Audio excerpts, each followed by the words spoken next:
What is going on, guys? Welcome back to another Roblox scripting tutorial.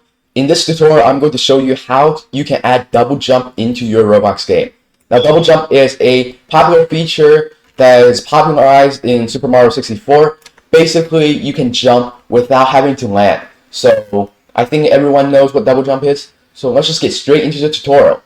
So, what you want to do is you want to go to Starter Player, right over here, and then you want to click on Starter Player Scripts. Now you want to add a local script in this folder right here. Alright, and now we're going to define some variables here. First, we got to get our local player. So player equals game dot just like that. And then we want to get our character and humanoid just like so. Alright, now we're going to define a function called characterAdded. And then the parameters are newCharacter. In the function, we're just going to set our global variables to newCharacter, and finally our humanoid to newCharacter. newCharacter WaitForChild humanoid. So if you recall, the character is your player model that exists in your workspace, and if you go in here and peek, the humanoid should be inside the character model. So that's what that function is doing. And then we can check if player.character. So if it exists, that's what this if statement means. We can call the function characterAdded, and then we just gonna get player dot. So we're basically passing this as an argument so that we can set this global variable to player.character. Essentially, that's what it means. Next, we need to bind the function to an event. So that will be player.characterAdded. And then we connect this to the function, which is characterAdded. Just like that. We can remove that. So far, that's the script for now. This is all setting up. This is all just for adding your character, getting your humanoid and things. Nothing really is going on so far right now, you can see. But next we will start adding the actual functionality to it. So up here, we're going to get our user input service. So that will just be game GetService. Oh, there you go. GetService, user input service, just like that. And then down here, we need to have some options here. So we can do canDoubleJump, and we can set it to false, and hasDoubleJump. So these booleans check if the player or character has already double jumped, because we don't want them to double jump forever. Then they'll basically be flying. We want them to double jump only once, and then that's it. So let's define a function called onJumpRequest, and then into the function it will be if not character or not humanoid or not character is descendant. How do you spell this? There we go. Descendant of workspace or humanoid GetState equals Enum.HumanoidStateType.Dead, then return. Alright, so what is this gigantic if statement doing? It's running off my screen. Okay, so it's checking if it's not a character. So if the character doesn't exist, or the humanoid, or the character somehow isn't part of the workspace, which I don't know how that will happen, but, or if it's dead. So these are the conditions in which that the character cannot double jump. Obviously, you can't really double jump while you're dead. So that's what these if statements are for. Alright, so next, we will do another if statement, which brings the double booleans back up. So canDoubleJump and not hasDoubleJump. So we're checking to make sure they only double jump once and not double jump or quadruple jump. So this basically is the logic. Humanoid change state and then this essentially makes it available to double jump. So yeah, so that's pretty much how you do the double jump. And then finally down here, we'll add a little bit more to this character added function.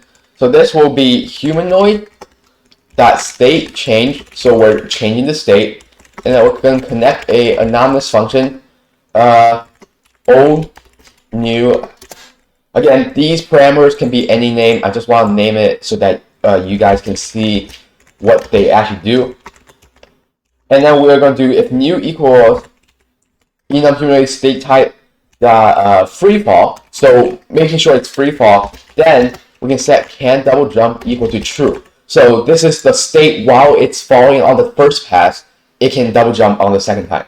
So other than that, down here, we want to make sure that we sync this onJumpRequest to the user input service. So UserInputService.JumpRequest connect this event here to onJumpRequest. So just like that, we have defined some logic to help us with our double jump.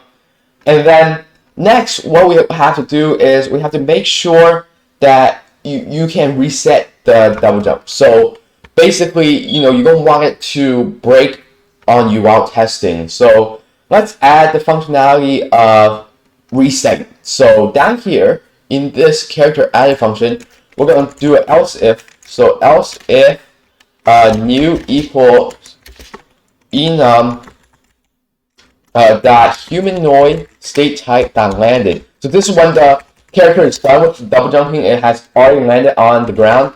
Then we'll make sure that the double jump is false and hasDoubleJump is false. So basically it resets to up here so that you can basically double jump again. That's pretty much all it is.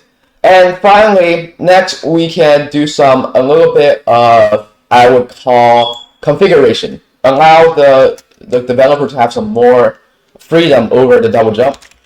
Alright, first we're going to define something called oldPower. This will just be declaring since so we can add it up here. Actually, so oldPower, yeah, we're going to need some extra. Well, what did I just do? Alright, so yeah, let's just remove this. But we're going to do time between jumps. So these are in all caps as these are configuration variables, so they don't really play a role. It's for the developer to change. Depending on how high you want your character to jump in your game, you can change these. So this is the jump power. So multiplier, I think that's how you spell it. And then, so these variables are basically variables that I have come up with that makes it look decent during double jumping. You can change this obviously when you want.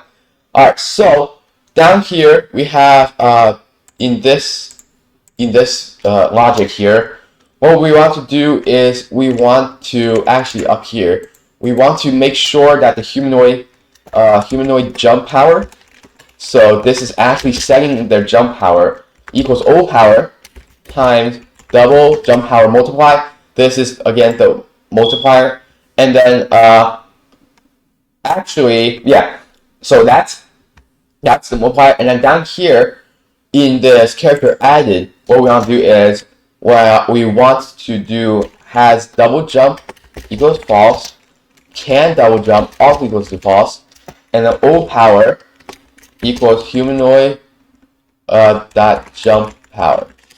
So that is basically it. And then finally down here, since we're resetting this, we can do canDoubleJump and then hasDoubleJump equal to false. Wait a minute. Wrong thing.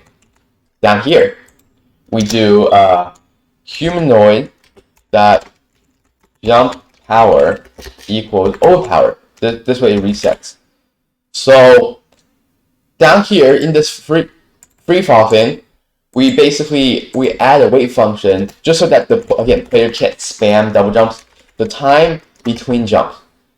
And then that's it. So basically that's how you add configuration to your double jump script. That way you can change the time between jumps, and it can also jump how high your player can jump. So let's just play. So let's see if this works as intended. So as you can see, I'm walking.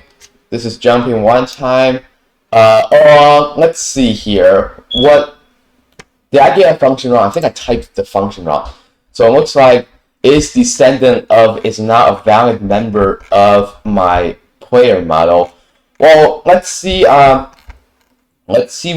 think I spelled IsDescendant wrong.